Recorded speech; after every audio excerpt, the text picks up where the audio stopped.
یاسر کی شہادت۔ جناب رسالت مآب صلی اللہ علیہ وسلم نے جنگ خندق سے پہلے خندق کھودتے ہوئے حضرت عمار بن یاسر کے سر پر ہاتھ پھیرا اور فرمایا تمہیں باغی لوگ شہید کریں گے۔ چنانچہ ایک روز جب جنگ صفین اپنے زوروں پر تھی، حضرت عمار بن یاسر نے حضرت علی سے حلفیہ کہا کہ آج وہی دن ہے جس کے متعلق حضور نے مجھے بتایا تھا۔ حضرت علی نے ان کی اس بات کا کوئی جواب نہ دیا۔ حضرت عمار بن یاسر نے 2 بار قسم دی تو حضرت امیر نے پھر بھی کچھ نہ کہا۔ جب تیسری دفعہ انہیں قسم دی گئی تو حضرت علی نے انہیں فرمایا ہاں یہ وہی روز ہے۔ حضرت عمار بن یاسر نے نعرہ تکبیر بلند کیا، ٹھنڈی ٹھنڈی ہوا چلنا شروع ہو گئی۔ انہوں نے یہ کہہ کر آج ہماری ملاقات جنت میں محمد علیہ السلام سے ہوگی۔ عمار بن یاسر ہتھیار اٹھائے اور لشکر امیر معاویہ میں گھس گئے اور مقاتلہ میں مشغول ہو گئے۔ آپ نے حضرت معاویہ کے کئی فوجیوں کے پاؤں اکھاڑ دیے، لیکن آپ پر تشنگی غالب آ گئی۔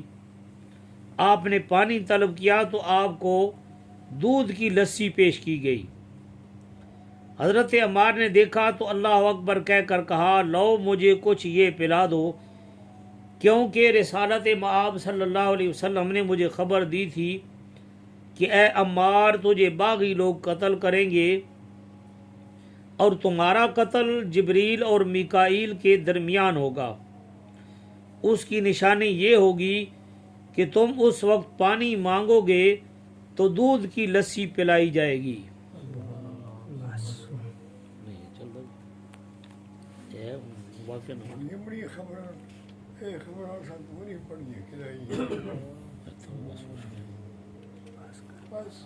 یہ اگا چلتا پیا جی موضوع تھوڑا جا بدلے گا۔ ویسے سید عالم و عالمیان صلی اللہ علیہ وسلم نے حضرت عبداللہ ابن عمرو ابن العاص سے فرمایا اے عبداللہ عمار بن یاسر کے قاتل کو عذاب جہنم کی خوشخبری دے دو۔ کہتے ہیں لوگوں نے حضرت عمار کو شہید کر دیا تو 2 شخص آپ کے سر کو لے کر حضرت امیر معاویہ کے پاس گئے اور دونوں ان کے قتل کے مدعی بن گئے۔ حضرت امیر معاویہ نے فرمایا تم میں سے جس نے بھی اسے شہید کیا ہے، حضرت امیر معاویہ کول گئے نا جی، 2 بندے باس عمار ابن یاسر نو ماریا، تم میں سے جس نے بھی اسے شہید کیا ہے میں اسے 1 تھیلی درہم دوں گا۔ چنانچہ آپ نے تحقیق کے لیے حضرت عبداللہ ابن عمرو بن العاص کو مقرر کیا تو حضرت عبداللہ نے ایک سے پوچھا تو نے انہیں کیسے مارا؟ اس نے کہا میں نے اس پر حملہ کر کے اسے قتل کر دیا۔ حضرت عبداللہ نے فرمایا لیکن تو اس کا قاتل معلوم نہیں ہوتا۔ اس کے بعد آپ نے دوسرے مدعی سے پوچھا کہ تم نے انہیں کیسے شہید کیا؟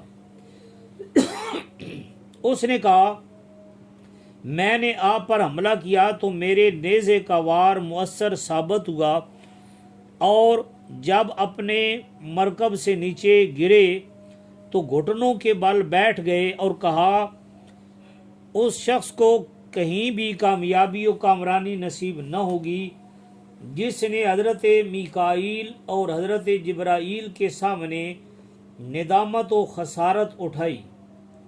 ان کی زبان پر یہی الفاظ تھے اور دائیں بائیں دیکھ رہے تھے کہ میں نے ان کا سر تن سے جدا کر دیا۔ حضرت عبداللہ نے فرمایا یہ لو تھیلی درہموں کی اور ساتھ ہی تجھے عذاب جہنم کی خوشخبری ہو۔ عمار بن یاسر قاتل جی عمار بن یاسر دے قاتل نو یہ نا تو کوئی نہیں رکھا۔